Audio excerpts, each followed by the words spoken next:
হরে কৃষ্ণ। বছরে দ্বাদশ মাসের মধ্যে একটা শ্রেষ্ঠ মাস হচ্ছে ফাল্গুন মাস। খুবই শুভ একটি মাস। এই মাসে ভুলেও খেতে নেই এই খাবারগুলো।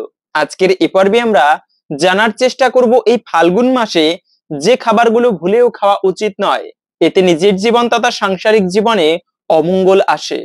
পাশাপাশি এই ফাল্গুন মাসের বিশেষ মাহাত্ম্য কথা শাস্ত্রে বর্ণনা করা হয়েছে। আজকের এ পর্বে আমরা সেই প্রসঙ্গে জানার চেষ্টা করব। আমাদের সকলেরই আজকের এই গুরুত্বপূর্ণ তথ্যগুলো জানা প্রয়োজন। সকলকে স্বাগতম জানাচ্ছি আমাদের এই ধর্মীয় তথ্যমূলক চ্যানেলে। আমরা চেষ্টা করি এরকমই সনাতন ধর্মের ধর্মীয় তথ্যগুলোকে আপনাদের সাথে উপস্থাপন করতে, শেয়ার করতে। তাই আসুন আগামী কিছুক্ষণ সময় একসঙ্গে ধৈর্য ধরে আজকের এই গুরুত্বপূর্ণ তথ্যগুলো জেনে নেই। আশা করছি আজকের এই তথ্যগুলো আপনাকে অবশ্যই সমৃদ্ধ করবে। ভালো লেগে থাকলে অবশ্যই একটা লাইক করে কমেন্টে আপনার ইষ্ট দেবতার নামটি অথবা জয় শ্রীকৃষ্ণ ভগবানের নামটি একবার হলেও লিখে যাবার অনুরোধ জানাচ্ছি।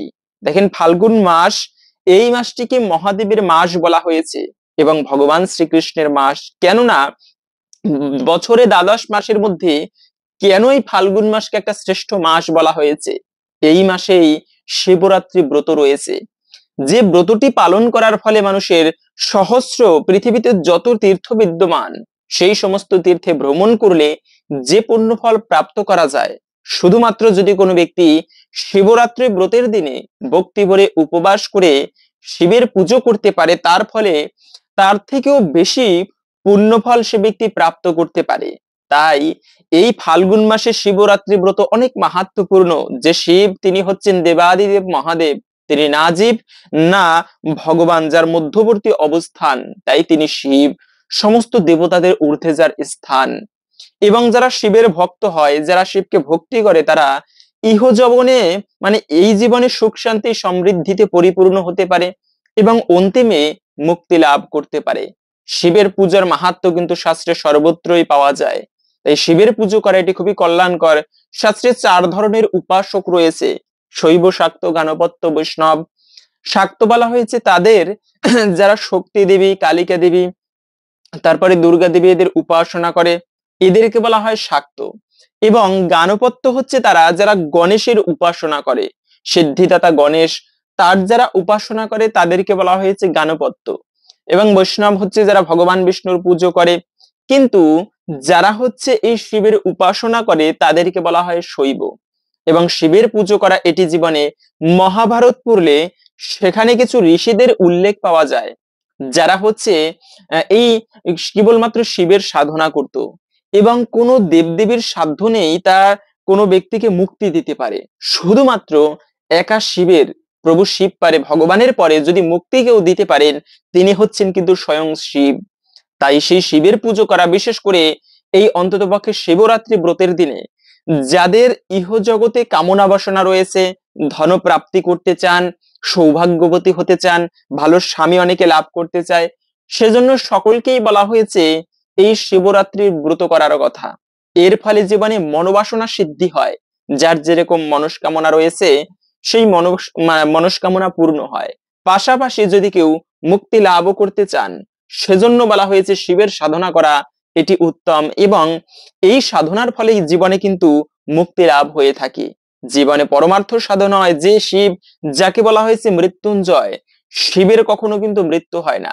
তো সেই শিব চতুর্দশী ব্রত আগামী 27শে ফেব্রুয়ারি পড়েছে। আপনারা সকলে এই দিনটি ভক্তি ভরে পালন করে শিবের পুজো করবেন, যাকে বলা হয়েছে আশুতোষ। মাত্র অল্প একটুকু বেলপাতা এবং একটুকু কাঁচা দুগ্ধের সহিত যদি কেউ শিবের পুজো করতে পারে, এর ফলে জীবনে তার অমঙ্গল নাশ হয় এবং প্রভু শিবের কৃপায় জীবনে মনস্কামনা পর্যন্ত পূর্ণ হয়। এমনই সুন্দরভাবে পুজো করতে প্রতি সোমবারে একটা ব্রাহ্মণ এবং আরেকজন ব্রাহ্মণী, স্বামী স্ত্রী, তারা শিবের উপাসনা করত, কিন্তু কোনো সন্তান হয়নি। শাস্ত্রে বলা আছে পুত্রহীনম গৃহম শূন্যম, যে গৃহে কোনো পুত্র থাকে না সেই গৃহটাই শূন্য। তো কোনো সন্তান হয়নি সেই ব্রাহ্মণ এবং ব্রাহ্মণীর। তখন তারা শিবের কাছে প্রতি সোমবারে পুজো করে প্রার্থনা করত, হে প্রভু, যেন আমার একটা সন্তান হয়। এভাবে প্রার্থনা করতে করতে অনেকদিন পরে প্রভু শিব স্বপ্নে দেখালো ব্রাহ্মণকে যে দেখো, তোমার একটা পুত্র হবে, কিন্তু সেই পুত্র 16 বছর বয়সে মৃত্যুবরণ করবে। তো ব্রাহ্মণ এই স্বপ্নটা দেখার পরে খুবই খুশি, কেন, যে তার একটা পুত্র সন্তান তো হবে, এজন্য খুশি। আবার দুঃখ কি, যে সে 16 বছর বয়সে মৃত্যুবরণ করবে। মানে রাখবে, অকাল মৃত্যু হওয়া একটা বয়সের পরে মৃত্যুবরণ করে, প্রাপ্তবয়স্কর পরে, বৃদ্ধকালের পরে, সেটা ভিন্ন বিষয়, মেনে নেওয়া যায়। কিন্তু যদি কেউ অকালে মৃত্যুবরণ করে, এটা কিন্তু খুবই কষ্টদায়ক। কষ্টদায়ক বলতে তার আত্মীয় স্বজনেরা খুবই কষ্ট পায়।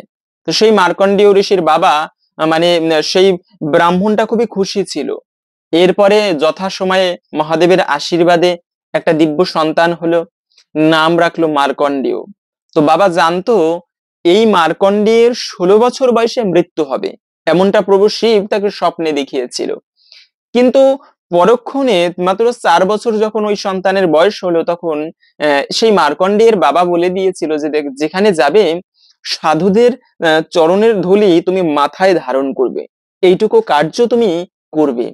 তো এর ফলে কিন্তু তুমি মহাদেবের কৃপা লাভ করতে পারবে, জীবনে অমরত্ব লাভ করতে পারবে। তো ঠিক আছে, মার্কণ্ডেয় ঋষি যেখানে যেত, সে সাধুদের চরণ ধুলি মাথায় ধারণ করত। এভাবে করে একদিন জীবনের চরম সৌভাগ্যক্রমে সেই রাস্তা দিয়ে 7 জন ঋষি তারা হেঁটে যাচ্ছিল, সপ্ত ঋষি যাকে বলে। তো সেই ঋষিদেরকে ছোট্ট বাচ্চা সে প্রণাম করলো, এবং ঋষিরা অজান্তে আশীর্বাদ করলো আয়ুষ্মান ভব। আবার তারা হচ্ছে বাক্যসিদ্ধ পুরুষ, যা কথা বলে তাই মানে ফলপ্রসূ হয়, এবং তারা ভূত ভবিষ্যৎ জানতো। তারা বুঝতে পেরেছে এই বালকের বয়স 16 বছর। তখন তাহলে যে আমরা আশীর্বাদ করলাম আয়ুষ্মান ভব, এর উপায় কি হবে? তখন সবাই মিলে সেই ছোট্ট শিশুকে, মার্কণ্ডেয়কে নিয়ে ব্রহ্মার কাছে উপস্থিত। চলো বিধাতার কাছে, ব্রহ্মার কাছে। ওই যে বাবা বলে দিয়েছে যেখানে যাবে সাধুদেরকে দেখলে প্রণাম করবে, ব্রহ্মাকে পর্যন্ত প্রণাম করলো, আর ব্রহ্মাও আশীর্বাদ করলো আয়ুষ্মান ভব। শেষ পর্যন্ত ব্রহ্মাও চিন্তায় পড়ে গেল, একে আমি সৃষ্টি করেছি, একটা প্রোডাক্ট তৈরি করা হলে তার গায়ে স্টাম্প মেরে দেওয়া হয়, সিল মেরে দেওয়া হয়, এর জন্মসাল কবে, মেয়াদ উত্তীর্ণের তারিখ কবে, 1 সেকেন্ড সময় দেওয়া হয় না।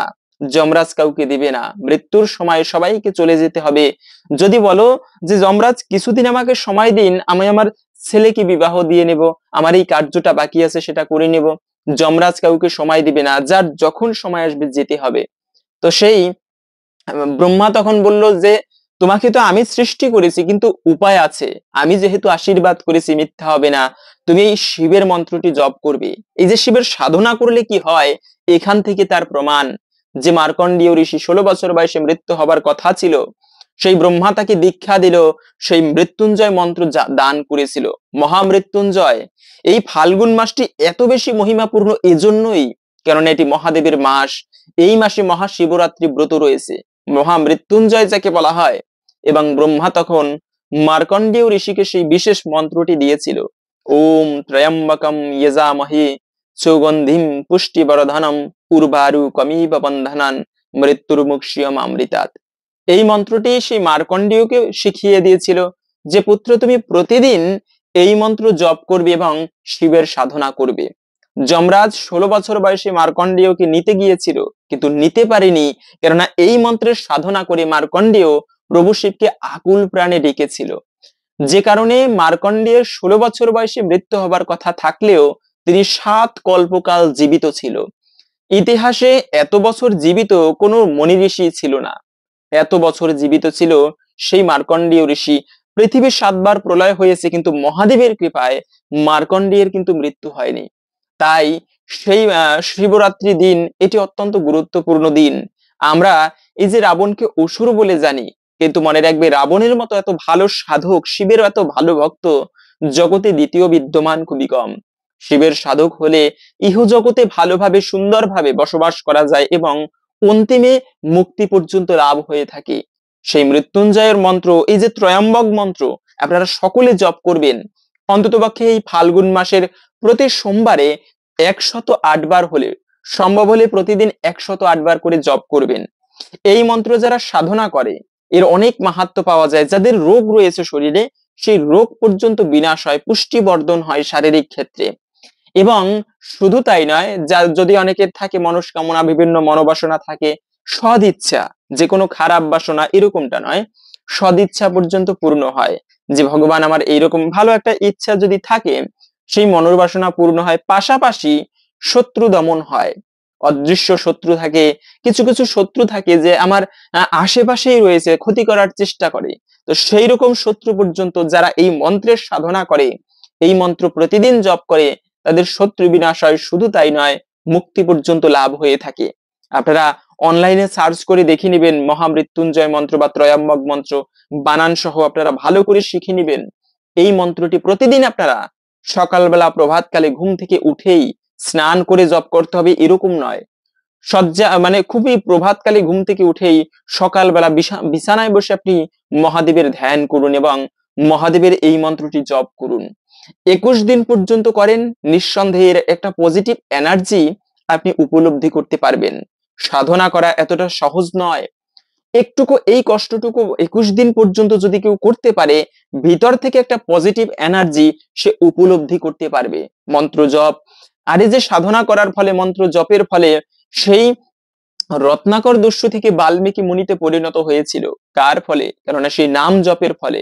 স্বয়ং প্রভু শিব তিনিও কিন্তু পঞ্চমুখে সেই রাম নাম জপ করে। আর তার পুজো করা, এটি কি বৈষ্ণব কি ব্রহ্মচারী সবাই কিন্তু করতে পারে এই মহাদেবের উপাসনা বা মহাদেবের পুজো। যার পুজো করার ফলে জীবনের সকল অমঙ্গল কেটে যায়, অকাল মৃত্যু পর্যন্ত বিনাশ হয়, যেমনটা হয়েছে সেই মার্কণ্ডেয় ঋষির বেলায়। তো সেজন্য সকলে আপনারা এই দিনটি বিশেষ করে পালন করবেন, ভক্তি ভরে পালন করবেন। মার্কণ্ডেয় ঋষির এই সুন্দর কাহিনী পাওয়া যায়। পাশাপাশি হচ্ছে মহাদেব মৃত্যুঞ্জয়, যার কখনো মৃত্যু হয় না। সমস্ত দেবতাদেরও কিন্তু মৃত্যু হয়, কিন্তু মহাদেবের কখনো মৃত্যু হয় না।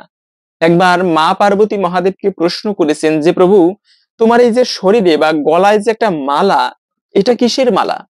মহাদেব বলল যে এতদিন তুমি আমার সঙ্গ করো, কিন্তু তুমি এটা জানতে পারলে না দেবী, এই মালাটা হচ্ছে তোমার শরীরের হার।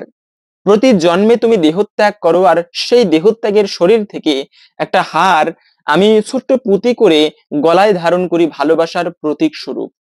তখন মা পার্বতীর মনে একটা প্রশ্ন জাগলো, আচ্ছা আমার মৃত্যু হয় কিন্তু তোমার মৃত্যু হয় না? তখন মহাদেব বলল, না দেবী, আমি অমর বিদ্যা জানি, এজন্য আমাকে বলা হয় মহামৃত্যুঞ্জয়। যিনি মৃত্যুকে পর্যন্ত জয় করে নিয়েছে তাকে বলা হয়েছে মৃত্যুঞ্জয়। আচ্ছা তাহলে আমার যে মৃত্যু হয়, তোমার মৃত্যু হয় না, তুমি অমর বিদ্যা জানো, সেই বিদ্যাটি কি আজকে আমাকে শিখাতে হবে? মহাদেব পড়লো মহা যন্ত্রণায়। কেন? সেই পার্বতী দেবী বলতে লাগলো, আমি হচ্ছি অর্ধাঙ্গিনী, এতদিন পর্যন্ত তোমার সঙ্গ করি, কিন্তু সেই অমর বিদ্যা আমাকে কেন শেখালে না? মহাদেব বলল, দেখো শাস্ত্রে বলা আছে, আপন ভজন কথা না বলিবি যথা তথা। তোমার ইষ্ট দেবতাকে, কার তুমি সাধনা করো, এটা সবাইকে বলে বেড়াতে নেই, বলতে নেই গোপন কথা। আবার নিজের দুর্বলতার বিষয়, সেটিও কারোর সাথে কখনো বলা বলি করা উচিত নয়। এই দুটি জিনিস কখনো কাউকে বলতে নেই। তখন মহাদেব বলল, পার্বতী, আমার ইষ্ট দেবতাকে বা এই যে গোপনীয় ভজন তত্ত্ব, এগুলো কাউকে বলা উচিত নয়। মা পার্বতী জোর করে ধরলো, না তোমাকে বলতে হবে। কেন? আমি হচ্ছি অর্ধাঙ্গিনী, আর অর্ধাঙ্গিনীকে এই অমর বিদ্যা তোমাকে শিখাতেই হবে। মহাদেব পড়লো বিপদে। তখন দ্রৌপদী মানে পার্বতী দেবীর জোরাজুরিতে মহাদেব সেই অমর বিদ্যা শিখাতে রাজি হলো। মহাদেব বলল, দেবী, এটি বেশি কিছু নয়, সেই অমর কথা, ভাগবতীয় কথা আমি জানি, যা হৃদয়ে সবসময় স্মরণ করি, এবং এর ফলে আমি অমরত্ব প্রাপ্ত হয়েছি। তাহলে প্রভু, সেই ভাগবত কথা আমাকেও শ্রবণ করাতে হবে। মহাদেব তখন কি করলো, একটা বটবৃক্ষের নিচে বসে, বনের মধ্যে বসে, ওই লক্ষণ যেরকম সীতা দেবীর চারপাশে কুণ্ডলী দিয়েছিল, তেমনি প্রভু শিব সেই ওর চারিপাশে কুণ্ডলী দিয়ে, তার ভিতরে কোনো প্রাণী নেই, সমস্ত প্রাণীকে তাড়িয়ে দিয়েছিল, এবং কোনো প্রাণী সেই কুণ্ডলীর ভিতরে প্রবেশ করতে পারবে না। এভাবে করে একটা শান্ত পরিবেশে মা পার্বতীকে বলল, দেখো, আমি তো ধ্যানে বসে এই ভাগবতীয় কথা বলবো, এজন্য বলা আছে, শোনেন শ্রবণে কি হয়। সনাতন ধর্মে নববিধা ভক্তির মধ্যে প্রথমত হচ্ছে শ্রবণ করা। ইয়ৎ ফলম লভতে নাস্তি তপসা ন যোগেন সমাধিনা অনায়াসে তৎসর্বম ভাগবত শ্রবণে লভেত। মানে যে সমস্ত ফল তপস্যা করার দ্বারা, যজ্ঞ করার দ্বারা প্রাপ্ত করা না যায়, অনায়াসে তৎসর্বম ভাগবত শ্রবণে লভেত, ভাগবত শ্রবণ করার ফলে তা লাভ করা যায়। তাই মহাদেব সেই ভাগবত বর্ণনা করতে বসেছিল মা পার্বতীর কাছে। তো মা পার্বতীকে বলল, দেবী, আমি তো ধ্যানে বসে কথা বলবো ভাগবতীয় কথা, তো তুমি হু দিবে মাঝে মাঝে। ওই আগের দিনে ঠাকুরমারা গল্প বলতো, আর নাতি নাতনিরা হু হু দিত। তো আবার ওইভাবে ঘুমিয়ে পড়তো। তো পার্বতী ঠিক আছে হু দেবে। আর ওই সময়ে ওই বটবৃক্ষের উপরে একটা আহ শুক পাখি বা টিয়া পাখির বাসা ছিল। তো সমস্ত পশু পাখি এমনকি একটা পিপিলিকা পর্যন্ত সেই কুণ্ডের ভিতরে নেই, কুণ্ডলীর ভিতরে, কিন্তু ওই শুক পাখির বাসায় একটা ডিম ছিল। এখন ডিম হচ্ছে না চেতন, মানে না জীব না আবার জড়, কেন ওর মধ্যে সূক্ষ্ম রূপে প্রাণ আছে। তো এভাবে করে মহাদেব তো ভাগবতীয় কথা শুরু করেছে। একদিন, 2 দিন, 3 দিন, 4 দিনের দিন মা পার্বতী ঘুমিয়ে পড়েছে। তখন মহাদেব মা পার্বতীকে জিজ্ঞাসা করতে লাগলো, দেবী তুমি কি শুনতেছো? মা পার্বতী তো আর হু দিচ্ছে না। দ্বিতীয়বার বললো, দেবী তুমি শুনতেছো? মা পার্বতী তখনও হু দিচ্ছে না। তৃতীয়বারের বার ওই যে শুক পাখি, ওই ডিম ছিল, ওই ডিমটা প্রস্ফুটিত হলো, মানে সদ্য ফুলের মতো, প্রস্ফুটিত ফুলের মতো সেই ডিমটা শুক পাখি ছোট্ট বাচ্চা হলো। এবং সে ডিমের মধ্যে বসে ভাগবতীয় কথা শুনেছিল, সেজন্য সেও অমরত্ব লাভ করেছিল। তাই মাতৃগর্ভে বসে সন্তানের বাবা মা যদি ভালো কার্য করে, সেই পুণ্য ফল সন্তানের উপরে বর্তায়, সন্তানও কিন্তু লাভ করতে পারে। তার প্রমাণ ছিল অভিমন্যু। অভিমন্যু মাতৃগর্ভে বসে সেই চক্রব্যূহ কিভাবে ভেদ করতে হয় তা শিখে গিয়েছিল। তাই বা সন্তান গর্ভে নিয়ে পিতামাতার সৎ কার্য করা উচিত, দান ধর্ম করা উচিত, এটি অত্যন্ত মাঙ্গলিক বলা হয়েছে। তাহলে সেই চেতনা সন্তানের মধ্যেও প্রকাশ পায়। ওই যে শুক পাখির ডিম্ব, ও সেই মানে ডিমের মধ্যে বসেই সেই অমর বিদ্যা শিখে গিয়েছিল, ভাগবতীয় কথা শিখেছিল। তো এবারে তৃতীয়বারের বার মহাদেব যখন বলল, দেবী তুমি শুনতেছো? তখন সেই শুক পাখির ডিম চিন্তা করলো, যদি আজকে হু দেওয়া না হয় তাহলে সম্পূর্ণ অমর বিদ্যা আমি শিখতে পারবো না। তো তখন উপর থেকে শুক পাখি বলল হু। মহাদেব বুঝতে পারলো যে হয়তোবা শুনতেছে পার্বতী, আবার বলা আরম্ভ করলো। 7 দিন পরে জয় জয়কার হলো, ডমরুর ধ্বনি হলো, মহাদেব প্রলয় নৃত্য শুরু করলো। তখন মা পার্বতীর ঘুম ভেঙে গেছে। হ্যাঁ, কি হলো কি হলো কি হলো? তখন মহাদেব বলতে লাগলো, আরে তুমি শোনোনি? না প্রভু, আমি তো ঘুমিয়ে গেলাম, এই রামচন্দ্র সীতা দেবীকে বনবাসে দিয়ে এসেছে, ওখান থেকে আমি ঘুমিয়ে পড়েছি। এইবারে তো মহাদেব রেগে গেল, আরে তাহলে হু দিচ্ছিল কে? আমার অনুমতি সত্ত্বেও কে হু দিচ্ছিল? ছলনা করে কে এই অমর বিদ্যা শিখেছে? তখন মহাদেব, সেই শুক পাখি ও তো প্রাণ ভয়ে, মহাদেব রুষ্ট হয়েছে মানে তিনি হচ্ছেন সংহার কর্তা। তখন সেই শুক পাখি প্রাণ ভয়ে দৌড়াতে লাগলো, ছুটতে ছুটতে ছুটতে ছুটতে এদিকে পৃথিবীতে এসে সেখানে বসেও ব্যাসদেব তার স্ত্রীকে ভাগবত কথা শোনাচ্ছিল। তো তখন দৈব বলে সেই শুক পাখি তিনি দেহত্যাগ করে সেই অরণি দেবীর গর্ভে, ব্যাসদেবের স্ত্রীর গর্ভে কিন্তু স্থানান্তরিত হয়েছিল। যে কারণে সেই যে ব্যাসদেবের পুত্র শুকদেব গোস্বামী, তিনিই ছিল মূলত সেই শুক পাখি, যিনি অমর বিদ্যা মহাদেবের থেকে প্রাপ্ত করেছিলেন। জন্ম লাভ করেই সেই সুখদেব গোস্বামী তিনি চলতে লাগলেন। তো যাই হোক, বলার উদ্দেশ্য হচ্ছে সেই যে অমর বিদ্যা, মহাদেব কিন্তু এজন্যই মৃত্যুঞ্জয়। দেবাদিদেব মহাদেব সমস্ত বৈষ্ণবের ঊর্ধ্বে হচ্ছেন তিনি।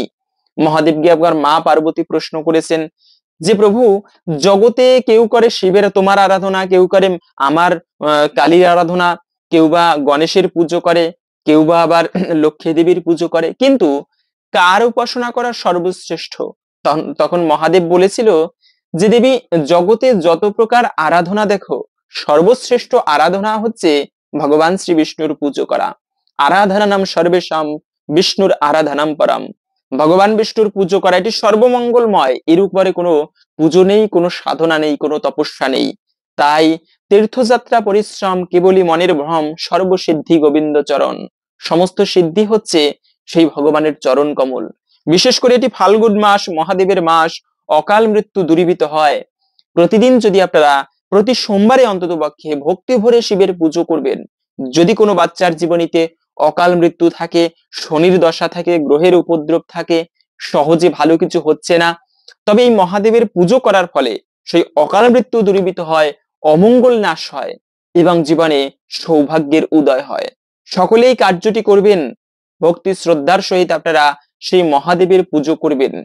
এটা কিন্তু খুবই শুভ এবং মঙ্গলময় বলা হয়েছে। দ্বিতীয়ত হচ্ছে একটা বিষয়, যে ভগবানের পুজো করতে গেলে তুলসী পত্র ছাড়া ভগবানের কোনো পুজো সম্পূর্ণ হয় না, কিন্তু মহাদেবের পুজো করতে গেলে সেই তুলসী পত্র দেওয়া একান্তই নিষিদ্ধ বলা হয়েছে। কেন?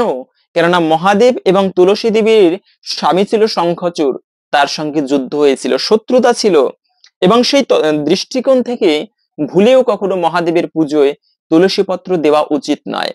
এটা কিন্তু গুরুত্বের সহিত সেই মহাদেবের সাথে শঙ্খচূড় দৈত্য, তিনি অসুর কুলে জন্ম লাভ করে দেবতাদের সাথে তুমুল যুদ্ধ শুরু করেছিল এবং শঙ্খচূড় দৈত্যের একটা আশীর্বাদ ছিল বা বর ছিল, যতদিন পর্যন্ত তার স্ত্রীর সতীত্ব থাকবে তাকে কেউ পরাজিত করতে পারবে না, বধ করতে পারবে না। তো তখন দেবতারা সেই শঙ্খচূড় দৈত্যের সাথে না পেরে তারা মহাদেবের শরণ নিল যে মহাদেব আমাদের রক্ষা করুন। কেন? এই যে মহাপ্রতাপী সেই শঙ্খচূড় দৈত্য, তার সাথে আমরা যুদ্ধ করে পারতেছি না। তখন মহাদেব তিনি বলল, ঠিক আছে, আমি তোমাদের হয়ে যুদ্ধ করব। মহাদেব সেই শঙ্খচূড়ের সাথে তুমুল যুদ্ধ শুরু করলো, কিন্তু এই যে একটা বর রয়েছে শঙ্খচূড়ের, তাই মহাদেবও শঙ্খচূড়ের সাথে পেরে উঠছে না। অনেক বছর তপস্যা করার ফলে মহাদেব তখন ভগবান বিষ্ণুর শরণ নিল, প্রভু আমাদের রক্ষা করো। তখন ভগবান বিষ্ণু বলল, দেখো, যতদিন পর্যন্ত ওর স্ত্রীর সতীত্ব থাকবে তুলসী দেবীর, ততদিন পর্যন্ত এই শঙ্খচূড়কে কেউ বধ করতে পারবে না। তো একটা কাজ করো, তোমরা গিয়ে যুদ্ধ করো, আমি ছলনা করে ওর স্ত্রীর সতীত্বকে নষ্ট করব, তখন তোমরা ওকে বধ করবে। তো তখন মহাদেব ভগবান বিষ্ণু শঙ্খচূড় দৈত্যের রূপ ধারণ করে ওইদিকে মহাদেব দেবতারা যুদ্ধ করতেছে, এইদিকে ভগবান বিষ্ণু শঙ্খচূড়ের রূপ ধরে সেই তুলসী দেবীর কাছে এসেছে এবং মিলিত হয়েছে। তার ফলে তার তুলসী দেবীর সতীত্ব নষ্ট হয়েছে এবং মহাদেব শঙ্খচূড়কে বধ করেছে। এই খবর তুলসী দেবী শুনতে পেরে তিনি বুঝতে পারলেন ইনি হচ্ছেন ভগবান বিষ্ণু, ছলনা করেছে আমার সাথে। তখন তুলসী দেবী সেই বৃন্দা দেবীকে অভিশাপ দিয়েছিল, পাষাণের মতো কার্য করলে তাই তোমাকে আমি অভিশাপ দিলাম, তুমি পাষাণ হয়ে যাও, পাথর হয়ে যাও। সেই শালগ্রাম শিলা হয়েছিল তুলসী দেবীর অভিশাপের ফলে। পরক্ষণে তুলসী দেবী তিনি নিজের দেহ ত্যাগ করলো, অগ্নির মধ্যে প্রাণ বিসর্জন দিল এবং সেই তুলসী দেবীর দেহ থেকে, ভস্মের থেকে তৈরি হয়েছে এই তুলসী বৃক্ষের। সাধারণ নয় সেই তুলসী বৃক্ষ, স্বয়ং ভগবান বিষ্ণু তখন আশীর্বাদ করেছিল, তুলসী, তোমার শরীর থেকে সেই বৃক্ষের সৃষ্টি হবে। জগতে আমি তুলসী ছাড়া কোনো কিছু গ্রহণ করি না। তাই ভগবানের পুজোয় তুলসী লাগে, কিন্তু মহাদেবের পুজোয় তুলসী দেওয়া হয় না। এমনকি শুধু তাই নয়, মহাদেবের পুজোয় শঙ্খ বাজানো হয় না, শঙ্খের প্রয়োগ করা হয় না। শঙ্খধ্বনি, মনে রাখবে, খুবই পবিত্রতম ধ্বনি। যতদূর পর্যন্ত শঙ্খধ্বনি পৌঁছায় তার ভিতরে কোনো অশুভ শক্তি প্রবেশ করতে পারে না, এতটা শুভ বলা হয়েছে এই শঙ্খধ্বনিকে, যতদূর পর্যন্ত শঙ্খধ্বনি পৌঁছায়। কিন্তু মহাদেবের পুজোয় সেই শঙ্খনাদ করা, শঙ্খধ্বনি করা, এটিকে মঙ্গলময় নয় বা এতে মহাদেব রুষ্ট হয়। কেন? সেই শঙ্খচূড়ের যে শরীর বধ করা হয়েছিল, শঙ্খচূড়কে, তার শরীরকে টুকরো টুকরো করে বাণের আঘাতে সমুদ্রে ফেলা হয়েছিল এবং সেই শঙ্খচূড়ের শরীর থেকে শঙ্খের সৃষ্টি হয়েছে। ভগবানের বিষ্ণুর আশীর্বাদ যে এই শঙ্খচূড়ের শরীর থেকে শঙ্খের জন্ম হবে এবং আমার পুজোয় এই শঙ্খ অবশ্যই ব্যবহৃত হবে। সেজন্য ভগবানের পুজোয় জলশঙ্খ হিসেবে শঙ্খ ব্যবহার করা হয়, তারপরে হচ্ছে শঙ্খ ধ্বনি করা হয়, এটি খুবই মঙ্গলময়। কিন্তু মহাদেবের পুজোয় শঙ্খ ব্যবহার করা হয় না। অনেকে তো এই দিনে উপবাস করবে, ভক্তি শ্রদ্ধার সহিত মহাদেবের পুজো করবে, কিন্তু প্রশ্ন করে উপবাসের দিনে কি কি খাওয়া যাবে, ব্রতের নিয়ম কি? মনে রাখবে, একাদশী ব্রতের মতো আপনারা আগের দিনে নিরামিষ খাবার খেতে হয়, সংযম পালন করতে হয়। ভুলক্রমেও আগের দিনে আমিষ খাওয়া উচিত নয়। এখন অনেকে আছে ভুল করে আমিষ খেয়ে ফেলেছে বা দূরে কাজে আছে, নিরামিষ খাওয়া হয় না পরিবেশ অনুসারে, সেক্ষেত্রে তারা কি ব্রত করতে পারবে না?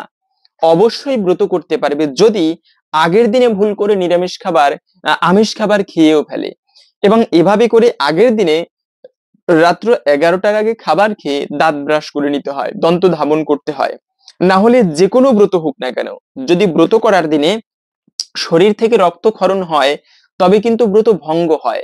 তো এটা একটা বিষয়, ব্রত ভঙ্গ হয় না, ব্রতে দোষ লাগে, মানে ব্রতের সম্পূর্ণ ফল প্রাপ্ত করা যায় না। অনেকে দাঁত ব্রাশ করতে গেলে দাঁতের গোড়া থেকে রক্ত বের হয়, ফল কাটতে গেলে ভুল করে হাত কেটে যায়। তো এই সমস্ত বিষয়ে খেয়াল রাখতে হবে যে কোনো উপবাস করে।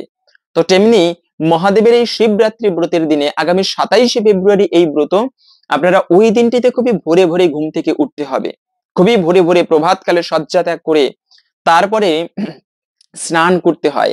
এই দিনটি উপবাস মানে হচ্ছে কি, উপমানের নিকটে বাস মানে বাস করা।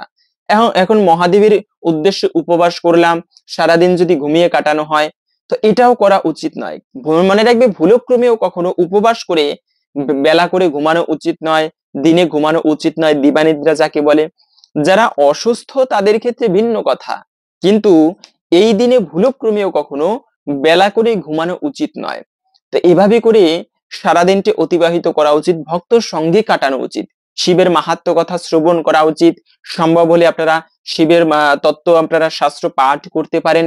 শাস্ত্র পাঠে অত্যন্ত মঙ্গলজনক, যে কোনো শুভ দিনে শাস্ত্র পাঠ করা এটি খুবই মঙ্গলের বলা হয়েছে। তো আপনারা এই দিনে এভাবে করে সারাদিনটি কাটাবেন এবং নিজের হাতে কিছু করেন কিংবা না করেন, এই মহাশিবরাত্রির দিনে নিজের হাতে শিবের পুজো করবেন। একটুকু কাঁচা দুগ্ধ, একটুকু বেলপাতা দিয়ে মহাদেবের পুজো করবেন। মনে রাখবে মহাদেব হচ্ছে আশুতোষ। আশুতোষ কেন বলা হয়? যিনি অল্পতেই সন্তুষ্ট হন। পিতা যেরকম সন্তানের সকল অপরাধ ক্ষমা করে দেয়, তেমনি যত পাপিষ্ঠ হোক না কেন বাবা ভোলানাথের চরণে যদি কেউ আত্মসমর্পণ করে, ভক্তি ভরে তার সেবা করে, তবে নিঃসন্দেহে তিনি তা ভগবান ভোলানাথ তাকে কৃপা করে। তাই এজন্য তাকে বাবা ভোলানাথ বলা হয়। সমস্ত কিছু ভুলে গিয়ে সেই ভক্তকে কৃপা করে, অল্পতেই সন্তুষ্ট হয় যিনি, তিনি হচ্ছেন আশুতোষ। তো সেই মহাদেবের পুজোটি এই দিনে বিশেষভাবে সকলের করা উচিত। এবং এই দিনে কি কি খাওয়া যাবে উপবাস করে? মনে রাখবে যে কোনো প্রকার ফল খেতে পারবেন। সর্বোত্তম হচ্ছে যদি কেউ নির্জলা ব্রত করতে পারেন, জল ফোঁটা পর্যন্ত গ্রহণ করবে না। কিন্তু যদি জল এভাবে করে কষ্ট হয়, তাহলে আপনারা ফলমূলাদি গ্রহণ করতে পারেন। তবে আপনারা এভাবে করে তাও কিন্তু কখনো ভুলেও উচিত নয় এই দিনে আমিষ খাবার ভক্ষণ করা। এবং মহাদেবের যে অভিষেক করা হয়, সেই মহাদেবের অভিষেকের পরে তারপরে তার চরণামৃত পান করে এরপরে ব্রত ভঙ্গ হয়ে যায়, ব্রত ভঙ্গ করা যায়। অন্ন সবজি প্রসাদ গ্রহণ করতে পারেন বা অনুকল্প প্রসাদ গ্রহণ করতে পারেন। অনেকে আছে পরের দিনে পালন করবে, সেরকমটাও করতে পারেন আপনারা। এভাবে করে যার যেরকম ভক্তি রয়েছে সেই অনুযায়ী এই দিনটি একটু খুব বিশেষ করে পালন করবেন। যে মহাদেব দেবাদিদেব সমস্ত দেবতাদের ঊর্ধ্বে, কালেরও যিনি কাল, কাল হচ্ছে সময়, যাকে মৃত্যুর দেবতা বলা হয়। সবাইকে একদিন সেই মৃত্যুর চরণে মস্তক নত করতে হবে। কিন্তু সেই কালেরও যিনি কাল, মহাকাল যাকে বলা হয়েছে, মৃত্যুরও যিনি মৃত্যু স্বরূপ, তিনি হচ্ছেন স্বয়ং সংহারকর্তা প্রভু শিব। তাই তাকে ভক্তি করার ফলে জীবনে সকল উদ্দেশ্য সাধন হয়ে থাকে। পাশাপাশি হচ্ছে অনেকে প্রশ্ন করতে পারেন, মায়েরা বিশেষ করে, যে যদি এই সময় শরীর খারাপ হয় তাহলে এই ব্রত করা যাবে কিনা। যেমন মায়েদের যে শারীরিক সমস্যা আছে মাসের মধ্যে হয়, তো এরকমটা হলে এই ব্রত পালন করা যাবে কিনা। হ্যাঁ, অবশ্যই পালন করতে পারবেন। মনে রাখবে শারীরিক সূচি অসুচি, এমনকি বাড়িতে জননা শৌচ মৃত শৌচ পড়েছে, যে কোনো অবস্থাতেই এই মহাদেবের শিবরাত্রি ব্রত পালন করতে পারবেন। তবে যদি মায়েদের অপবিত্র অবস্থা আসে, সেক্ষেত্রে আপনারা ওই সময় মহাদেবের অভিষেক না করে, পুজো না করে, আপনারা ভক্তি ভরে সেই পুজো দর্শন করতে পারেন স্নান আদি করে। তবে অবশ্যই যে কেউ ব্রত করতে পারবেন, কেননা ব্রতে দোষ নেই, এটি অবশ্যই করা যাবে। কিন্তু পুজো করার সময়ে স্নান করে দর্শন করবেন এভাবে করে। কিন্তু বাড়িতে যদি জননা শৌচ মৃত অশৌচ থাকে, সেক্ষেত্রে আপনারা ব্রত করতে পারবেন এবং পুজোও করতে পারবেন। শুধুমাত্র মায়েদের অসুচি অবস্থা আসলে সেক্ষেত্রে আপনারা ব্রত করবেন, কিন্তু পুজো ওই সময় না করা ভালো, করা উচিত নয়। এবং অনেকে প্রশ্ন করে যে সধবা মায়েরা ব্রত করতে পারবে কিনা, বিধবা মায়েরা ব্রত করতে পারবে কিনা। কি সধবা কি বিধবা, যে রমণী এই ব্রত পালন করবে তিনি সৌভাগ্যবতী হবে। শুধু তাই নয়, যে পুরুষ এই ব্রত পালন করবে তিনি জীবনে মনস্কামনা পূর্ণ হয়, ধনৈশ্বর্য প্রাপ্ত করতে পারে। তাই কেন এই ব্রতটি পালন করবে না? আর এই যে মহাদেব সমস্ত বৈষ্ণবের ঊর্ধ্বে যার স্থান। তো যাই হোক, এই ফাল্গুন মাসটি এজন্যই আরো মহিমাপূর্ণ। পাশাপাশি হচ্ছে এই মাসেই কিন্তু স্বয়ং চৈতন্য মহাপ্রভু তিনি আবির্ভূত হয়েছিলেন, করুণার অবতার। চৈতন্য মহাপ্রভু ভগবানের কলৌ প্রথম সন্ধ্যায়াম গৌরাঙ্গ অহম মহিতলে, কলিযুগের প্রথম সন্ধিক্ষণে চৈতন্য মহাপ্রভু আবির্ভূত হবেন। এই দুটি কারণে ফাল্গুন মাসকে এত বেশি প্রাধান্য দেওয়া হয়েছে। ভগবান কৃষ্ণ কতটা করুণাময়, তার থেকে অধিক করুণাময় হচ্ছে এই চৈতন্য মহাপ্রভু। তো সেজন্য সেই চৈতন্য মহাপ্রভু যেদিনে আবির্ভূত হয়েছিলেন, সেই দিনটি হচ্ছে এই দোল পূর্ণিমার দিন। ফাল্গুন মাসের পূর্ণিমা দোল পূর্ণিমা তথা গৌর পূর্ণিমার দিন। এই দিনটি সকলের অর্ধবেলা উপবাস করা উচিত, সম্ভব হলে সারা দিনটি উপবাস করা উচিত। এবং সারাদিনে আপনারা গৌরাঙ্গ মহাপ্রভুর নাম গুণগান কীর্তন করা উচিত। পাশাপাশি হচ্ছে এই মাসে দান করাকে অত্যন্ত শুভ বলা হয়েছে। মনে রাখবে, দানে দ্রব্যেন শুদ্ধতি, দানের মাধ্যমে দ্রব্য শুদ্ধ হয়, পাশাপাশি হচ্ছে দারিদ্রতা পর্যন্ত দূরীভূত হয়, মা লক্ষ্মীর বিশেষ কৃপা লাভ করা যায়। তাই আপনারা এই পবিত্র ফাল্গুন মাসে দান করাকে অত্যন্ত শুভ এবং মাঙ্গলিক বলা হয়েছে। যে যার সামর্থ্য মতো এই মাসে দান করতে পারেন, অথবা শিবের ভক্তদেরকে দান করতে পারেন, বৈষ্ণবদের দান করতে পারেন। এখন আমরা জেনে নিচ্ছি ভিডিওর মূল প্রসঙ্গ। এই ফাল্গুন মাসে যে খাবারগুলো ভুলেও খেতে নেই, তবে তার পূর্বে শাস্ত্রে এই মহাশিবরাত্রির বিশেষ মাহাত্ম্য কথা বর্ণনা করা হয়েছে। আসুন কিছুক্ষণ সময় ধৈর্য ধরে এই শিবরাত্রির ব্রত কথা শ্রবণ করি। যারা ব্রত করবেন কিংবা না করবেন, সকলেরই উচিত এই ব্রত মাহাত্ম্য কথা ভক্তি ভরে শ্রবণ করা। এতে অনেকাংশেই এই ব্রতের ফল লাভ করা যায়।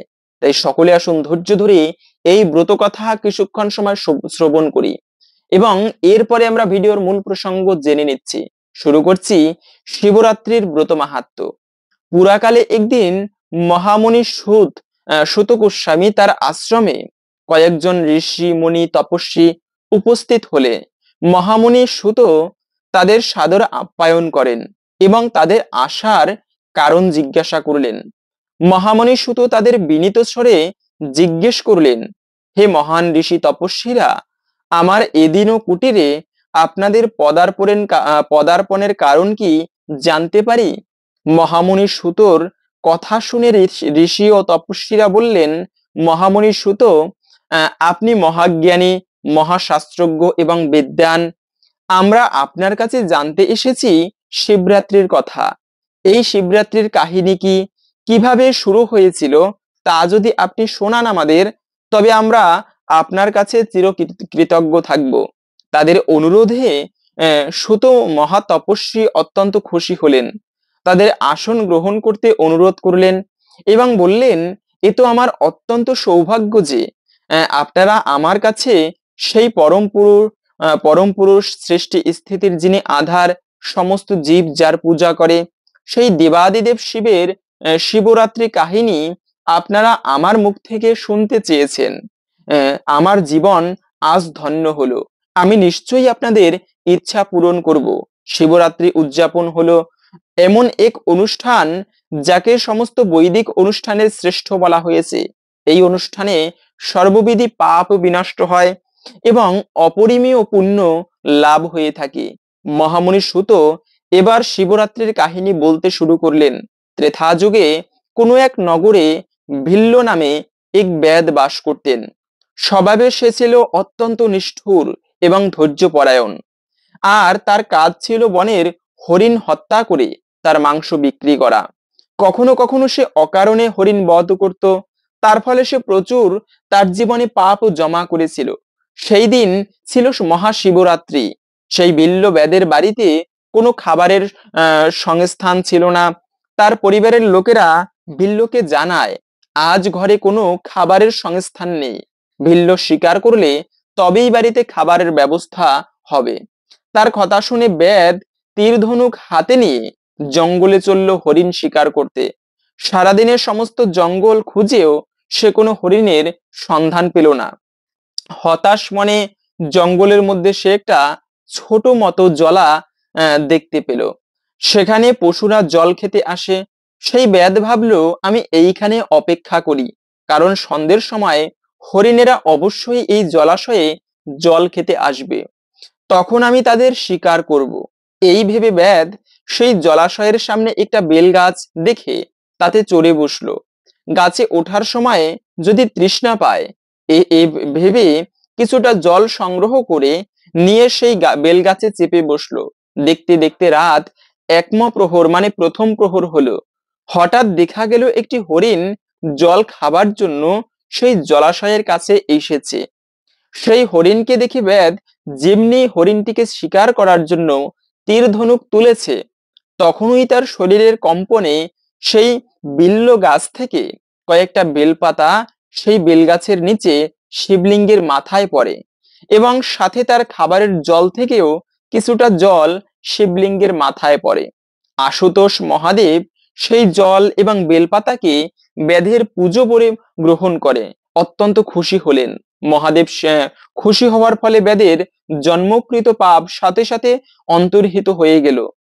এই সময় হরিণী ব্যাধের বেলগাছের নাড়াচাড়ার আওয়াজ পেয়ে ব্যাধকে দেখে ভাবলো আজ আমার মৃত্যু এই ব্যাধের হাতে নিশ্চিত। এই সময় ব্যাধ হরিণীটিকে তীর নিক্ষেপ করার জন্য তৈরি হলে হরিণী বলে উঠল, হে ব্যাধ, তুমি আমাকে কেন হত্যা করছো? ব্যাধ হরিণীর মুখে মানুষের আওয়াজ শুনে অবাক হয়ে বলল, আমার বাড়িতে আজ পরিবার অভুক্ত আছে, আমি তোমাকে হত্যা করে তোমার মাংসে তাদের পেট ভরাবো। ব্যাধের কথা শুনে সেই হরিণী অত্যন্ত খুশি হয়ে বলল, এ তো আমার আনন্দের কথা, পুণ্যের কথা, আমার মাংসে কিছু মানুষের উপকার হবে, এর চেয়ে বেশি খুশির কথা আর কি হতে পারে। কিন্তু হে ব্যাধ, তুমি আমাকে কিছু সময় দাও, আমি একটুকু জল পান করে বাড়িতে আমার পরিজনদের সাথে দেখা করে আসি। আমার ঘরে আমার স্বামী, বোন এবং 2 শিশু আছে, তাদের সাথে দেখা করেই আমি তোমার কাছে চলে আসব। তখন তুমি আমায় হত্যা করো, আমার মাংসে তোমার পরিবারের ক্ষুধা দূর করো। ব্যাধের এই কথা শুনে হেসে বলে, আমি যদি তোমায় ছেড়ে দেই তবে তুমি আর আমার কাছে আসবে না, তুমি পালিয়ে যাবে। ব্যাধের কথা শুনে সেই হরিণী বলে, সিন্ধু জলধারা বায়ু দেবগণ যেমন সত্যকে আশ্রয় করে তাদের প্রতিজ্ঞা পালন করে, আমিও তাই করব।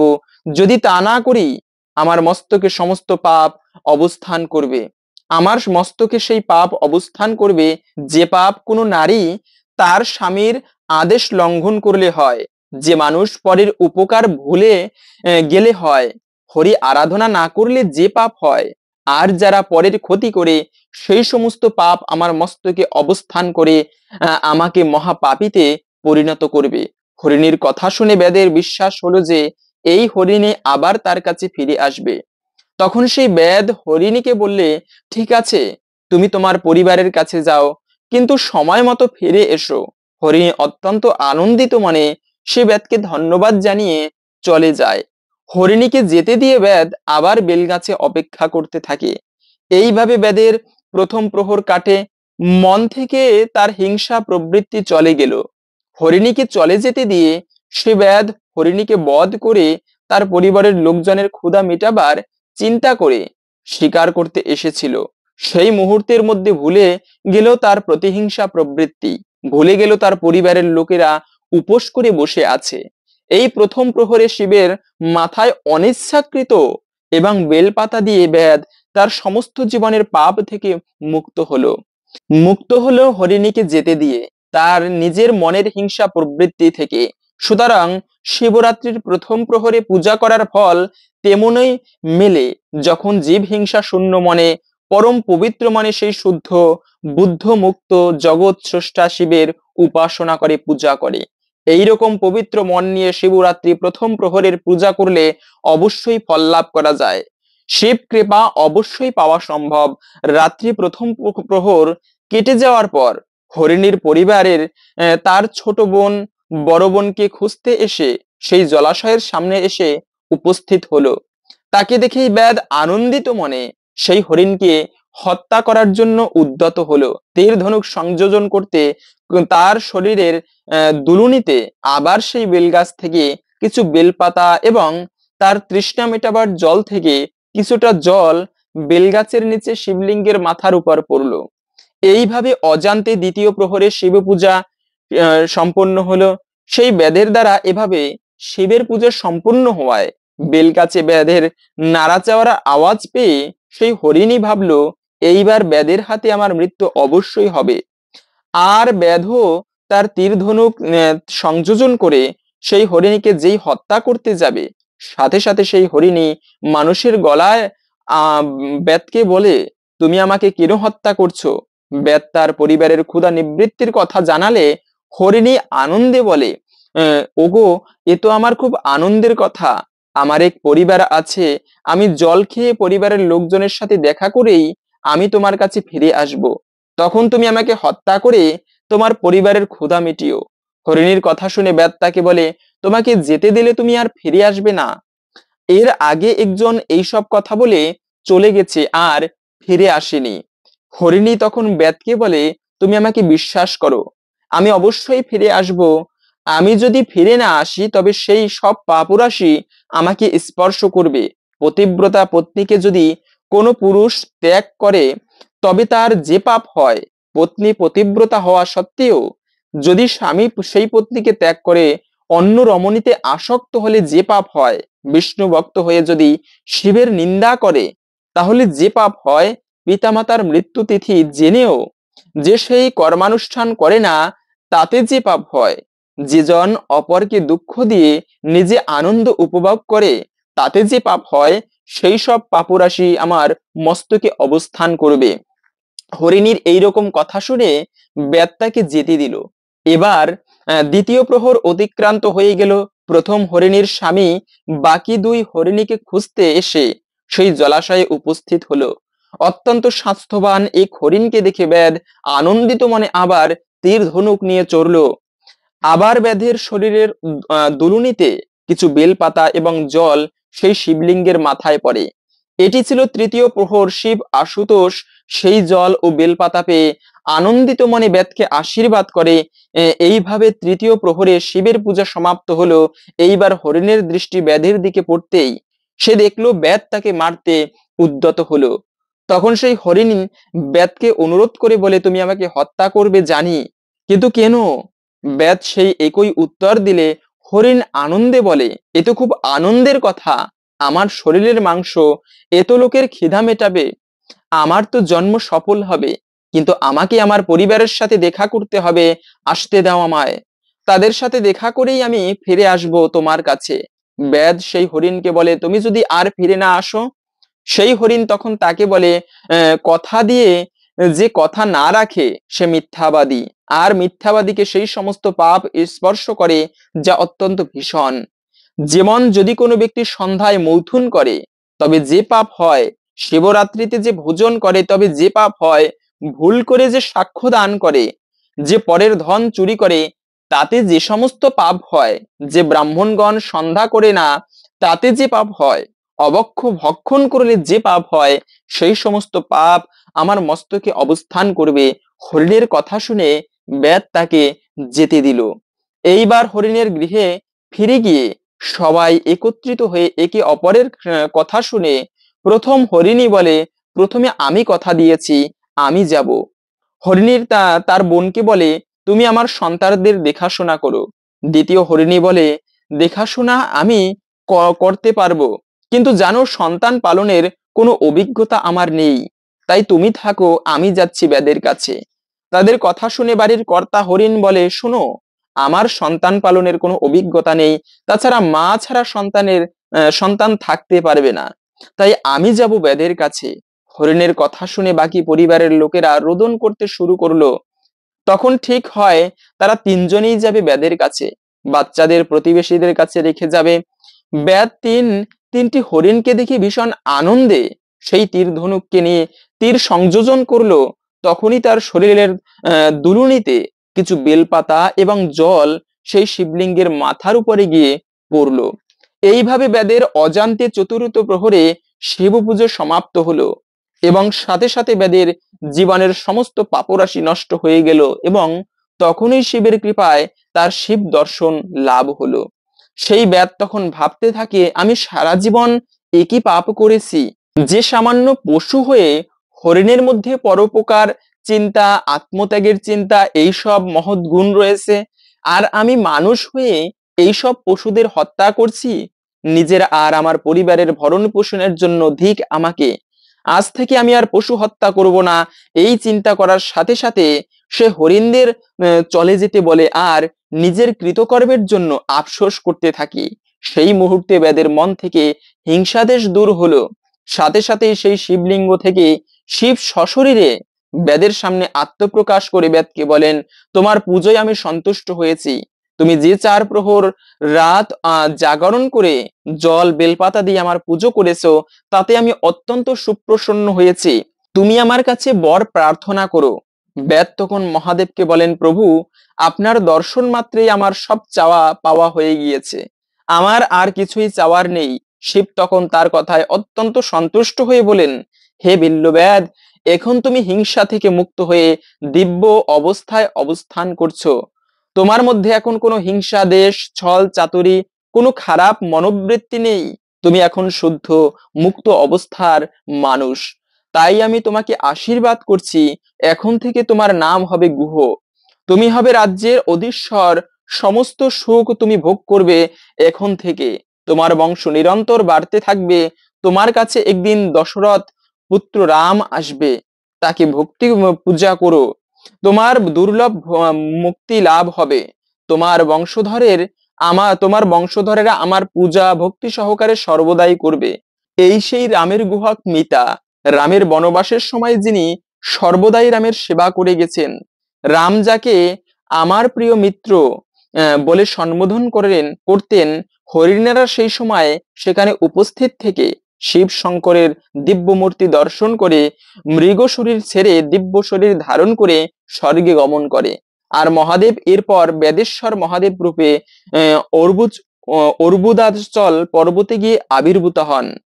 এইভাবে হিল্যবেদের মতো একজন দুর্জন অজান্তে শিব পূজা করে শিবের মহান কৃপা লাভ করে তার নিচ মনুষ্য জন্ম সার্থক করে। এই হলো শিব পূজার মহাফল। যিনি হলেন আশুতোষ, তাই সহজেই তাকে সামান্য ভক্তিতে জয় করা যায়, নিজের করা যায়, শিব সান্নিধ্য লাভ করা যায়। শত সহস্র যজ্ঞানুষ্ঠান, শাস্ত্র আলোচনা, ধর্মানুষ্ঠান, তীর্থ যাত্রা করলে যে পুণ্যফল লাভ হয়, শিবরাত্রি ব্রত উদযাপন করলে তার সহস্র গুণ বেশি পুণ্যফল প্রাপ্ত করা যায়, এ বিষয়ে কোনো সন্দেহ নেই। এই ছিল মূলত সেই শিবরাত্রিতে ব্রত করলে, পূজা করলে কি ফল লাভ করা যায়, আশা করি বুঝতে পেরেছেন। এবং এই বিশেষ করে ফাল্গুন মাসে কোন খাবারটি খাওয়া উচিত নয়, প্রথমত হচ্ছে সাত্বিক খাবার গ্রহণ করা উচিত। এই হরিণের মাংস, কোনো প্রাণীর মাংস, কোনো প্রাণীকে বধ করা উচিত নয়। এটি কিন্তু অপরাধের। ভগবানের জীব, প্রত্যেকটা সন্তান, কোনো প্রাণীকে বধ করা উচিত নয়, কষ্ট দেওয়া উচিত নয়। এটিকে পাপের বলা হয়েছে। কিন্তু সব সময় না পারে অনেকে মাছ মাংস খেয়ে থাকে, এটি তারা যে খারাপ, তারা পাপিষ্ট, এরকমটাও নয়। তবে অন্তত পক্ষে বিশেষ কিছু সময়, যেমন এই ফাল্গুন মাসে আপনারা নিরামিষ খাবার গ্রহণ করা উচিত। মহাদেবের মাস এটি, এতে অত্যন্ত ভালো। সাত্বিক খাবার গ্রহণ করলে গীতার মধ্যেও বলা হয়েছে শরীর ভালো থাকে, মন ভালো থাকে, চেতনা নির্মল হয়। তো নিরামিষ খাবার গ্রহণ করা উচিত। দ্বিতীয়ত হচ্ছে ভুলক্রমেও নেশা করতে নেই। অনেকে বলে মহাদেব নেশা করে তাই আমি করি। আরে মহাদেবের সাথে তুলনা হবে না। কোন শাস্ত্রে আছে মহাদেব নেশা করে? কোন শাস্ত্রে কেউ দেখাতে পারবে না। আমরা মহাদেবের সাথে তুলনা করি। যে মহাদেব হলাহল বিষ পান করে হজম করেছেন, আপনি এক ফোঁটা বিষ পান করেন তো? কোন দেবদেবীর সাথে কখনো তুলনা করা উচিত নয়, এটি অপরাধের। কখনো নেশা করতে নেই এই মাসে, নেশা থেকে দূরে থাকা উচিত। তৃতীয়ত হচ্ছে বাসি খাবার খাওয়া উচিত নয়। একে তো হচ্ছে এটি স্বাস্থ্যের জন্য ক্ষতিকর, দ্বিতীয়ত হচ্ছে বাসি খাবার হচ্ছে তামসিক গুণের প্রতীক। তাই বাসি খাবার, উচ্ছিষ্ট খাবার, খাবারের মধ্যেও চেতনা সংমিশ্রণ হয়। অপরের উচ্ছিষ্ট খাবার ভক্ষণ করলে তার চেতনা সেই ব্যক্তির মধ্যে প্রকাশ পায় যে ব্যক্তি ভক্ষণ করে। তাই বাসি খাবার খাওয়া উচিত নয়। হরে কৃষ্ণ।